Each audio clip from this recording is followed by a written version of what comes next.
അപ്പോളേ ഇന്ന് കുറേ നാൾ കൂടിയിരുന്ന ആഗ്രഹമാണ് കപ്പയും വരാലും കഴിക്കണമെന്ന്. കപ്പ കുഴച്ച് വെച്ചത് തേങ്ങ അരച്ചുള്ളത്. അപ്പോൾ ഒത്തിരി നാളായി വെച്ചിട്ട് ഒരു ആഗ്രഹമായിരുന്നു. വരാലിനെ പിടിച്ചുകൊണ്ട് വന്നു. വരാലിനെ തൂക്കി നോക്കിയപ്പോൾ 1.5 മുകളിലുണ്ട് വരാൽ. അപ്പോൾ പിന്നെ വരാലിനെ എന്നാൽ പിന്നെ വെക്കണ്ടാന്ന് വെച്ചു. വളർത്തുന്നവരുടെ കൂടെ തന്നെ ഇട്ടേക്കാന്ന് കരുതിയിട്ട് നമ്മുടെ അച്ചാപ്പി എന്നാ പോയി ചെയ്തെന്നറിയാവോ? ഒരു സ്പെഷ്യൽ മത്തി മേടിച്ചോണ്ട് വരും.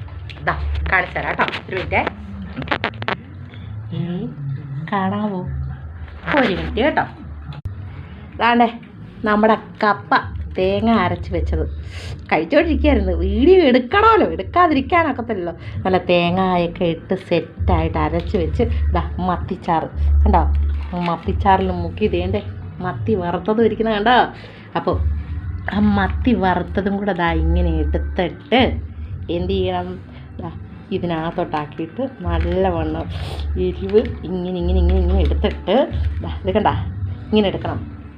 എന്നിട്ട് ഒന്ന് സ്റ്റോപ്പ് ചെയ്ത് ഞാൻ കഴിക്കുന്നതും കൂടെ ഒന്ന് കാണിക്കട്ടെ. അപ്പം ദേ എടുത്തു കേട്ടോ. എടുത്തിട്ട്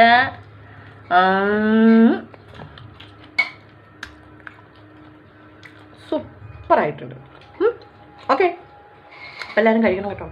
ഉണ്ടാക്കി വെച്ചുകൊണ്ട് ഭയങ്കര കൊതി. ഞാൻ തിന്നട്ടെ കേട്ടോ, നേരമില്ല. Bye bye.